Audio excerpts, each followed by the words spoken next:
Assalamualaikum warahmatullahi wabarakatuh. Junudun Israiliyuna ya'tarifuna bijaraimihim fi Gaza. Tentara Israel sudah mengakui kejahatan mereka di Gaza. Baik, ikhwafillah, kita akan lihat pemberitaan yang ada di media sosial Timur Tengah tentunya. Di sini ada judul Junudun Israiliyuna ya'tarifuna bijaraimihim fi Gaza. Junudun Israiliyuna qalu innahum ra'au aw fa'alu umuran tajawazatil khutuwatul akhlaqiyah al-faransiyah. Tentara Israel mengakui kejahatan mereka di Gaza.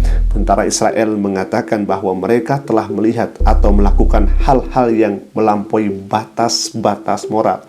Mereka juga sudah mengakui itu, tetapi siapa dalangnya di balik ini semua? Baik, kita akan baca pemberitaannya. Naqulat Wakilatu Asosiasi Baros Syahadatin di Junudi Israiliyina Hamalati i'tirafati bi'tikabi jaraim harb واستهداف عزل وتدمير ونهب منازل دون أن تشكل تهديدا خلال مشاركتهم في العدوان المستمر على قطاع غزة.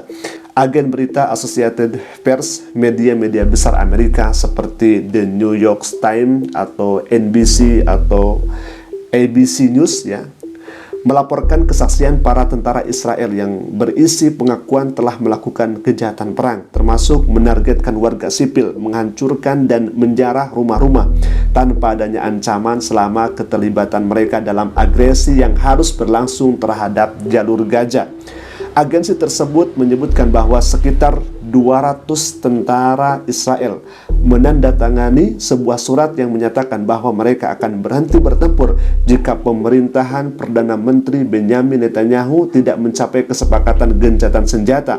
Para tentara Israel yang menolak bertempur di Gaza mengatakan bahwa mereka melihat atau melakukan hal-hal yang melampaui batas moral.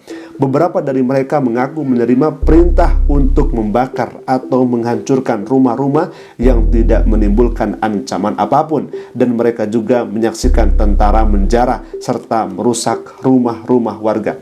Ini hemat kami sangat mengerikan, ya Habibullah. Di satu sisi, di mana tentara Israel ini sudah mengakui kejahatan dan tidak bermoral ketika melakukan agresi di Gaza.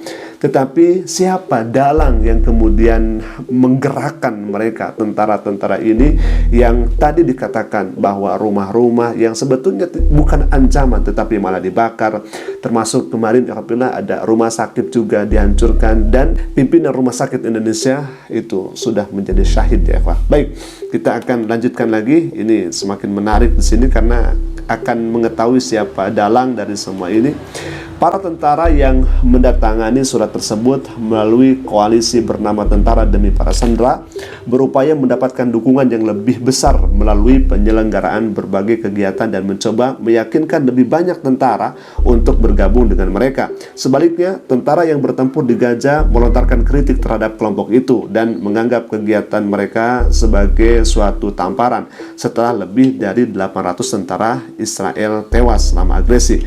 Penerjunan payung Gilad Segal yang bertugas 2 bulan di Gaza pada akhir tahun 2023 mengatakan mereka merusak kemampuan kami dalam membela diri dan menyatakan bahwa semua yang dilakukan oleh militer adalah hal yang diperlukan, termasuk meratakan rumah-rumah yang digunakan sebagai tempat persembunyian.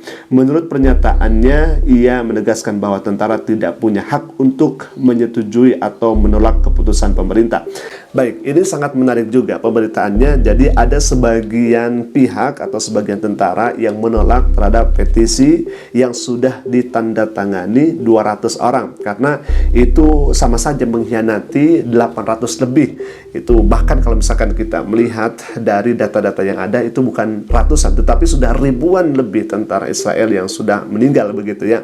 Jadi tidak setuju, itu semacam pengkhianatan. Tetapi 200 petisi ini sudah menyetujui karena ini sudah di batas moral, ini sudah tidak berakhlak lagi dalam berperang, begitu. Jadi sudah nyadar diri. Tetapi sebagian menolak karena ini sudah perintah dari pemerintah, jadi tidak bisa ditolak, harus dilaksanakan. Nah, siapa yang memimpin itu, ya Habibullah? Kita akan lanjutkan lagi.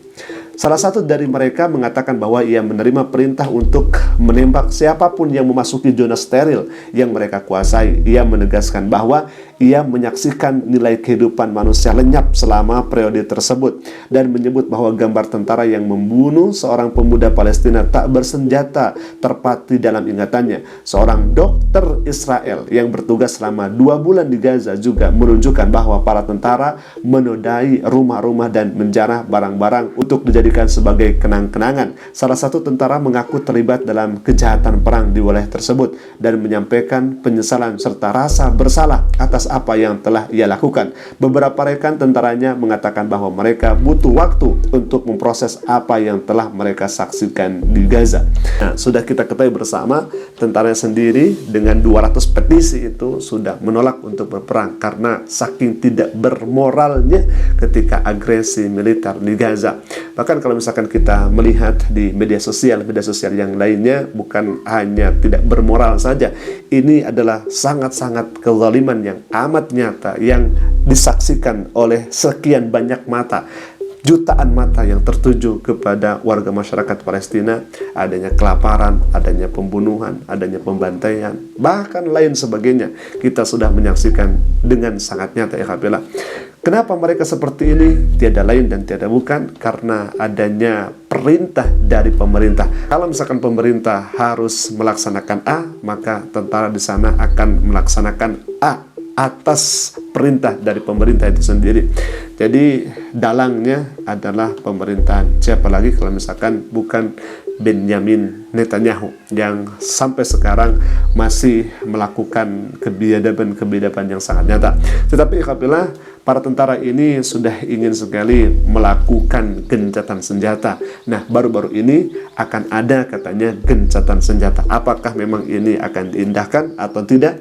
Mari kita tunggu bagaimana kabar berita selanjutnya terkait Timur Tengah ini. Ya Alhamdulillah, mungkin itu dulu video yang bisa kami tampilkan, berita yang bisa kami sajikan. Semoga bermanfaat dan ikuti kami di pemberitaan Fakta Timur Tengah. Kami akan beritakan kabar terupdate dan tentunya dibarengi dengan fakta dan data. Alhamdulillah, mungkin itu dulu yang bisa kami sampaikan. Aku qouli hadza ala famili. Assalamualaikum warahmatullahi wabarakatuh.